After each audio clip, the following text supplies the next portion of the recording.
let's have a chat about the first garment I ever made.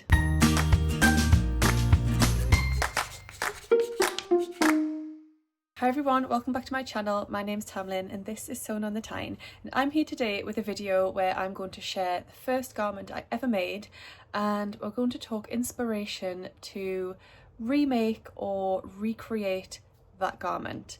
This video is part of the vlogger tour for a wonderful new challenge that has been set up by three amazing ladies in the sewing community who are Sam, So Let's Sparkle with Sam, Rachel of the French Seams, and Catherine of Soverton Makery. And those three lovely ladies have come up with a brilliant new concept for a challenge, and it's called Sew Phoenix September. The idea of this challenge is that you look back at something from your sewing past. It doesn't have to be the first thing you ever made, but something from your sewing past. Even if you started sewing 6 months ago, it's absolutely fine. And you take inspiration from that to either remake it or be inspired by that make, and then you sew an updated or new version of that. So the idea is that you put to work all of those skills and the knowledge, everything that you've learned since you started your sewing journey, and you basically revive or reinvent that original make. I hope I'm explaining it well. If I'm not, then do go over and check out the launch video, which is on So Let's Sparkle with Sam's channel. She'll explain it in much better detail than I have. In terms of how to enter the challenge, I will put up some little images which will talk you through exactly what you need to do.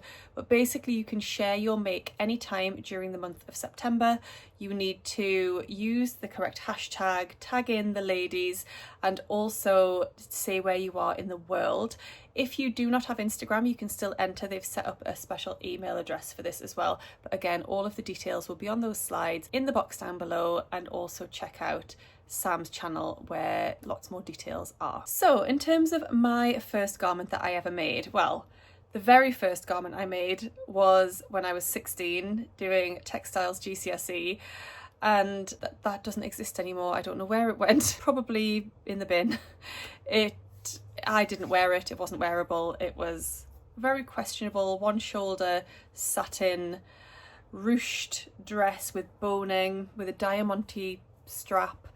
Yeah, not great, quite ambitious for a very first garment, I have to say, but I did very well at my GCSE, so I'll take that. But when I actually got into garment sewing properly, which was in 2018, the first garment that I made was this one, which is of course the Tilly and the Buttons Cleo Pinafore. I think this is what a lot of people start their sewing journey with, perhaps because Tilly's instructions are fantastic for beginners. I hadn't had sewing lessons or anything like that. I just used that pattern and taught myself how to make that pattern using the pattern instructions. Simple as that. I also think because it's quite shapeless, it's great in terms of fit, so you don't have to worry about it fitting different parts of your body. As long as it can get over your hips, you're absolutely fine. So I think that's another reason why it's a great first garment for people. I made mine in a black corduroy, which I purchased from Boys. It's not a great quality, it's fine. I managed to cut it out correctly in terms of I understood what nap meant. So I cut all of my pieces out the correct way. That's really important when you're using something like corduroy or velvet, because it can appear a totally different colour actually if you use it the other way. I also used the dungaree clips, and they are just silver. Can't remember where I got those from. Then I added some interest by sewing on some little heart-shaped buttons in lots of lovely bright colours. I did that on the front bib pocket and also on the back. The back pockets have the little hearts sewn on as well. I just thought that added a little bit of interest to a plain black garment. Now, I loved this, absolutely loved it. I wore it a lot. I just tried it on actually. It came out of a storage box and I've just tried it on. It does still fit me. However, we'll come to why I won't be wearing it very soon. But yes, I was really happy with it. I went on to make a second Cleo in a mustard coloured denim fabric, and I wore that one a lot too. But in terms of the actual insides of the garment, they're not great. Nothing is finished. None of the seams are finished. I didn't have an overlocker at the point at which I made this. I had quite a basic sewing machine, which was fine, but my seams aren't finished on the inside. I didn't even zigzag them as far as I know. Let's check. Oh no, I have zigzagged the seams, so I've made like a vague attempt to finish the raw edges of the facing. So I've done that with a zigzag stitch. You won't be able to see that. Yeah, so I've attempted to finish my seams, but they don't look neat and tidy. They look quite messy on the inside. And then where I've washed the garment, there's definitely some threads sort of fraying where I haven't finished it perfectly. So definitely a lot messier than I would like my garments to be on the inside, and I do a much better job nowadays, I have to say. But it was my first garment. I think it is perfectly fine. And like I said, from the outside, nobody would ever know that the insides weren't perfect. But you know what we're like. We do like our things to look good on the inside as well as the outside, and they last longer as well. So it's quite important. So I could just remake the Cleo Pinafore, but finish it really well, maybe use a better quality fabric, do something a little bit more to my current tastes. However, I wouldn't wear the Cleo anymore. When I tried it on before, it made me 100% realise that I wouldn't wear it. And that's because of the shape. It doesn't have a shape. And I have a definite style where I like things to be fitted at the waist. I like my waist to be defined. That's how I feel best in my clothes. That's how I feel comfortable. That's how I feel me. So the Cleo is not for me, and I won't be recreating it. However, I am going to take inspiration from the Cleo Pinafore as my So Phoenix September make, and I am going to be making a pinafore dress with waist definition. I'm going to make sure that it's finished really nicely on the inside. I'm going to make sure that it's sewn with a really lovely fabric and that it's something much more me in terms of shape. So in this video, I'm going to be sharing with you 5 pinafore dress patterns that I found that cinch in at the waist, that give that waist definition. Because I know I'm not the only one. I know a lot of people out there do like to have that look where the waist is drawn in. So I thought if you are one of those people, you might be interested in some of these pinafore patterns. And even if you're not, hopefully the video might interest you anyway. So let's get started and have a little look at pattern number 1. And that is actually another Tilly and the Buttons pattern, but it's one that I haven't made, which is unusual because I really like the style of it, and it is the Bobbi skirt and pinafore.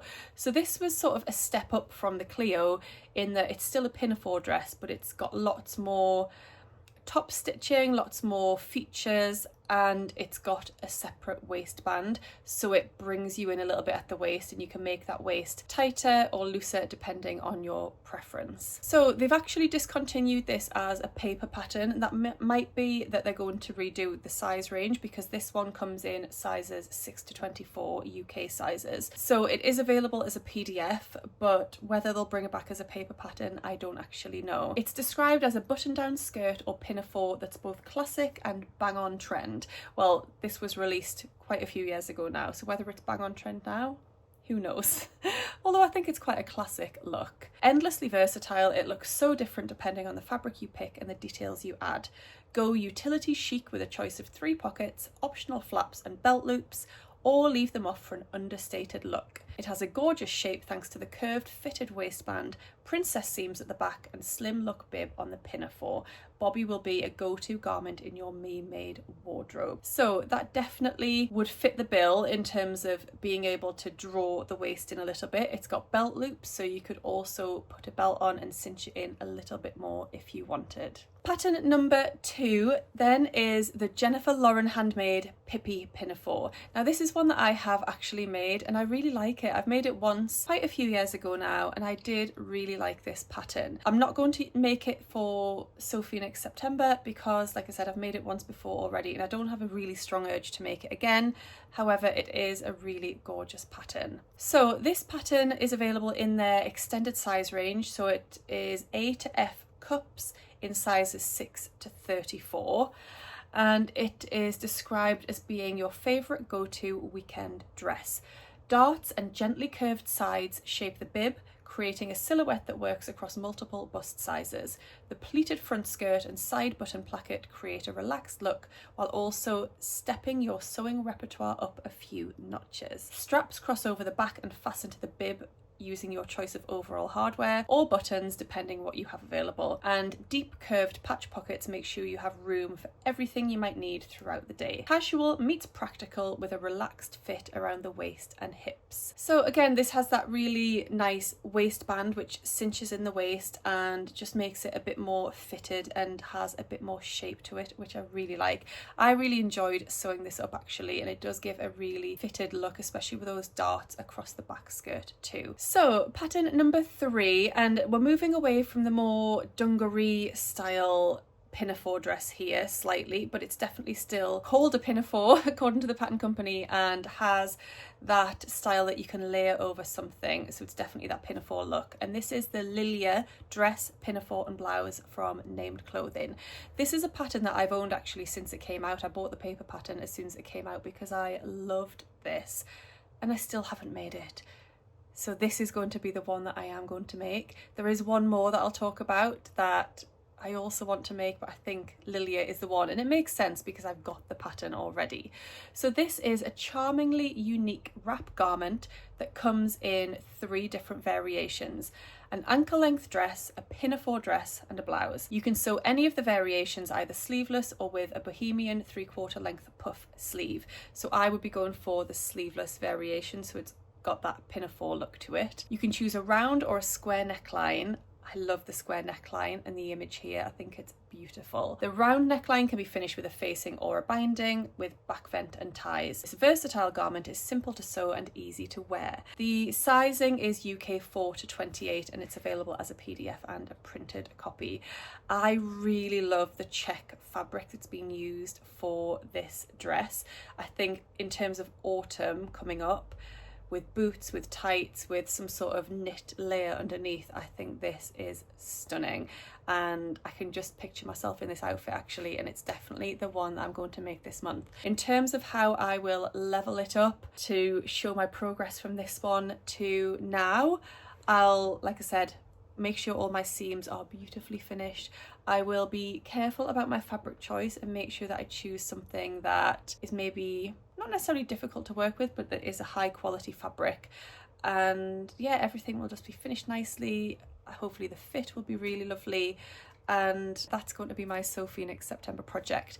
I'm really glad this has given me the push to finally sew up the Lilja pattern because it's so cute. I really like it. It's not one that I've actually seen in the sewing community an awful lot. You know, some patterns really take off and some just kind of not fade into obscurity, but aren't really picked up and noticed by a lot of people, and I feel like this is one of those patterns, so maybe I can be the one to bring it to the forefront this month and get more people interested in it. Do let me know down below if you have made the Lilja. I would love to hear your thoughts. So pattern number 4 on my list of perfect pinafore patterns for a defined waist is the Gingko pattern by Madswick Studio. I love this. I think the fold line highlighted this pattern as soon as it was released, and I just think it is absolutely beautiful. It's the other one that I would quite like to make, and I might get round to it, but not in September. I don't have time for that. So this is a fully lined bodice. It's dartless. It's got multi-uses apparently, so it's a multi-use wrap pinafore. It has 2 different neckline options, so you can make it with a square neckline or a deep V, and there are multiple ways that you can wear it and tie it. So you can tie it on the sides, you can tie it on the front, you can tie it in the back.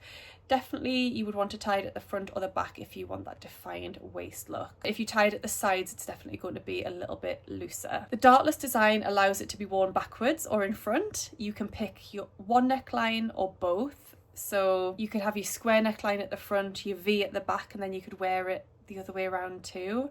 Amazing. The adjustable ties enable you to fit it around your body to your comfort level or your preferred look, which is what I love. How you tie it will alter the fit and appearance. It's got large patch pockets, a gathered skirt, and in terms of length, it's sort of a long midi length. All of the patterns that I've talked about so far have been aimed at confident beginners, adventurous beginners, and this is no exception.